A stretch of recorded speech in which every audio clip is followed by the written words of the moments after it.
Two Bird on a Wire by Freecraft on Loose, read by Lily6645. This fic includes My Hero Academia levels of violence. That is your warning. Chapter 14. Disaster Single. Summary. When the family came to the UA and found that the school had been surrounded by reporters, they all knew today and possibly the rest of the week wouldn't be a pleasant one. Shota and Hazashi have been put on crowd control duty ever since they were assigned to the job. Nezu chose Hazashi for the job is understandable, but why Shota? He has no idea. Luckily, they still had 10 minutes to rest before homeroom started. If he got no rest, Shota is sure he will pass out. So now here they are having their 10-minute break in the teacher's lounge. That is when practically every teacher who taught Class 1A came to them. Aizawa, Yamada, your kids are fucking geniuses. Ectoplasm then gave 2 bundles of paper to Shota and 1 to Hazashi. This is the pre-test, just like any other year. I put all the curriculum we have for 3 years. They are not supposed to get more than 20% mark, Ectoplasm explained. Yet, Hitoshi got a 95, and Keigo, also Izuku, got full mark. They not just excel in maths, but any other subject too, Cemento said. Well, I know Izuku and Keigo are fluent in English, but not Hitoshi, Hazashi said. I told you, you smartasses are collecting geniuses, Oboro chimed in from his desk, going through his lesson plan for the 3rd year for her the day. We can't let the kids learn nothing while they're here, Namuri said with a shrug. We can just give Hitoshi 3rd year's material and college material to Izuku and Keigo, Cemento suggested. That might work for Hitoshi, but not the twins, Shota sighed. Yeah, because we don't know what level of random classes they've been taking this whole year, Yamada agrees. We might need to bring it to Nezu, Emi casually said. Are you serious? We have no choice. Just then, Shota felt his phone vibrate, and he took it out. Rat Satan. I will take the new discovery into consideration. However, I would like to leave them be for now. Let them settle and make friends. We will take action after the sports festival. Smiley face. Damn it. Shota throws his phone onto the table. Everyone nearby takes a peek and grows pale. Nothing special happened on the second official day if you ignore the reporters outside the gate and the 100% marks Keigo and Izuku got on the pre-test. How can Keigo get a full mark when he is just playing with the test?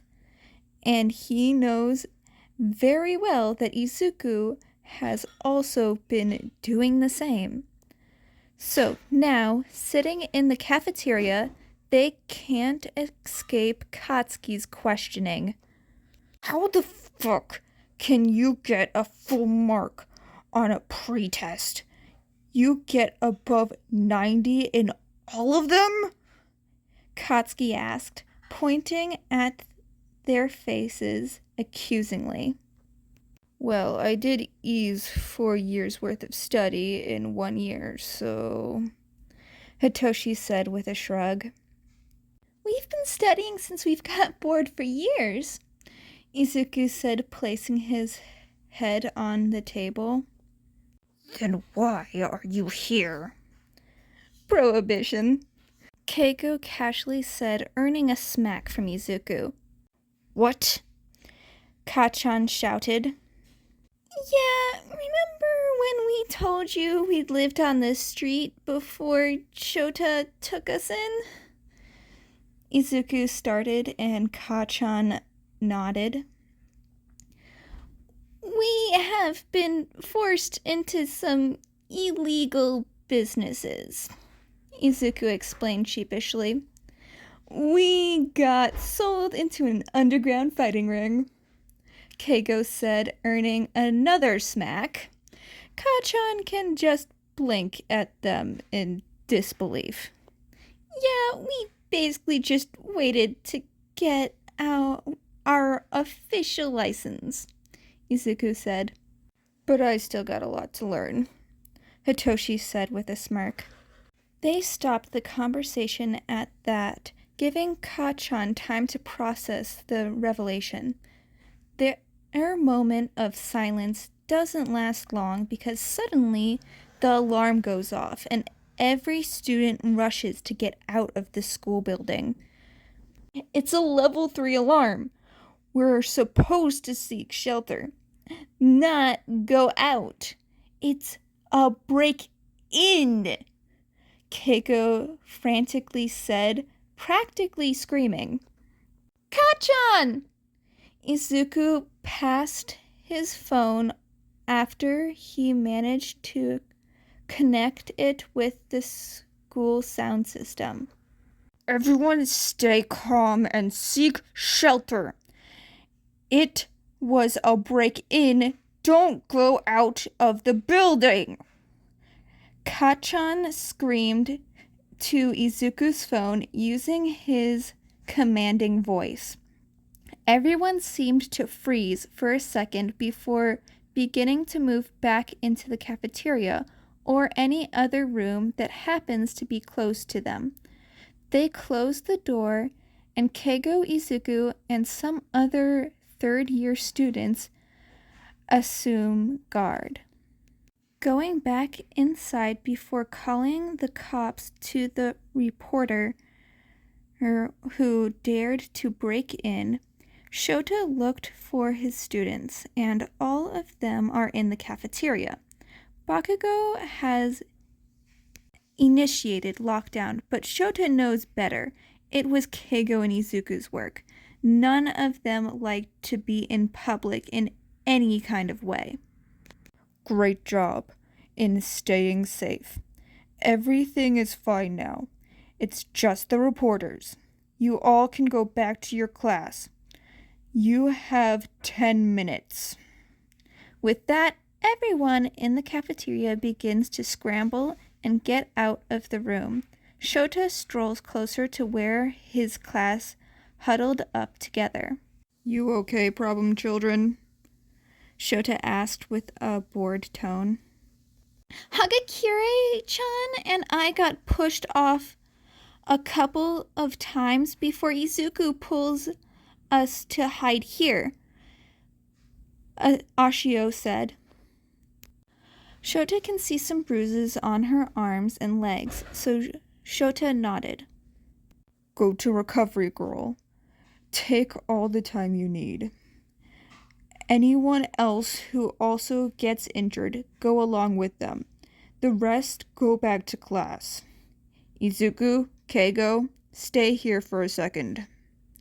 Shota addressed them all. All of them nod and move. In the end, 3 kids got injured in the commotion, and Kaminari seemed to have sprained his ankle. After the cafeteria cleared out, Shota addressed his sons. What are you gremlins got? Shota asked because Shota knows Nezu isn't the only one with surveillance on the whole campus. The one who broke the gate isn't the reporters. Keiko started. A man in his early 20s, wearing all black, can't see his face, looking through something on All Might's desk in the teacher's lounge. Can't make out if he took something or not. Sorry. Izuku continues. Don't be. This isn't your job. They have quite a problem if a villain can slip in that fast. He gets into the school, not through the gate.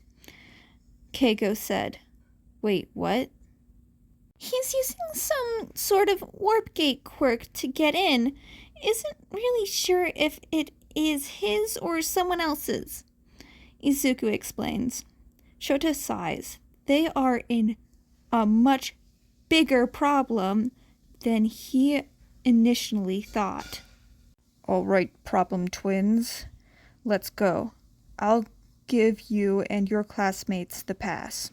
Sitting in the meeting room never feels pleasant, especially if they are here to discuss trouble like this. Hizashi really wants to get out, but he knows this meeting is important. Now we have more insight at the break-in, Nezu said, and Izuku and Keiko walk in. Can you please tell us what you know about the break-in, Izuku-kun, Keigo-kun? Yes, sir. The one who broke the barrier is a male with some kind of disintegration quirk. The same man, also the one who searched on All Might's desk in the teacher's lounge.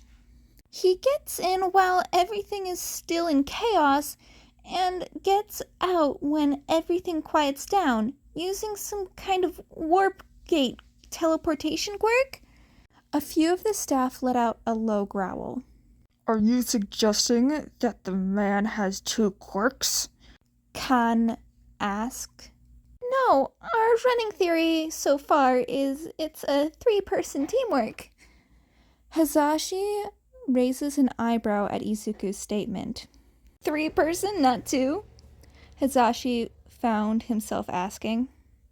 No, they must have an inside informant for the scenario to work, Keiko explained. You mean everything is planned, including the press? 13 asks.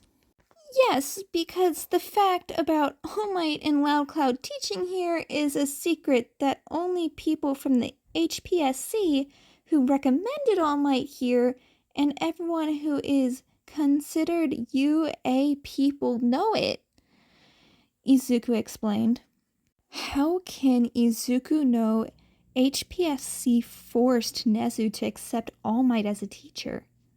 So you're saying someone from UA or HPSC leaked the news about All Might teaching here to get the press so the other two can execute their plan in breaking in, Shota summarized. Yes, however, I believe it is coming from the UA side. HPSC may hate Nezu, but if they do something like this, it essentially harms their golden egg. Yagi chokes at the way Izuku addresses him. Keigo and Izuku then deliberately turn to Yagi. We're sorry, All Might. It's not you. It's HPSC. Keigo said with pure distaste. Someone owes me $10,000, Shota said. Yes, Aizawa-san. However, we can discuss about that later after our meeting, Nezu said, earning a bewildered look from the rest of the room. But the look was gone once Yagi cleared his throat. May I ask how you know about me being All Might? Yagi asked. Transformation quirk with strength aspects isn't exactly rare, Izuku answered him. Plus, you can always disappear in a crowd, but you can't escape us. Keigo made a light hand gesture, and a small red feather came out of Yagi from somewhere. Keigo decided to twirl it around in the air for a few seconds before slipping it back into Yagi. Why would you do that? Emmy asked. We need our own inside HPSC after they dare send a hitman after Eraserhead. Izuku answered, and everyone turns wide-eyed on Shota. Shota sighs and he massages his eyes. I'm fine, Problem Twins. I'm alive, Shota said, locking eyes with the twins. You almost died, Keigo countered. You keep me alive, Shota said softly. The twins both huff and look away. Is that what happened when Shota disappeared that time? It isn't exactly strange for Shota to disappear and come back a few days later, like nothing happened. Everyone would just assume it was his mission catching up. We're getting off topic, Izuku reminded them. You're right. Thank you for the insight. Now about our next action. That is the end of Chapter 14 of Two Bird on a Wire by Freecraft on Loose. Thank you so much for listening. If you liked this, please go support the original author, link in the description below. Hope you have a great day, night, or whatever time zone you're in. Bye, kittens!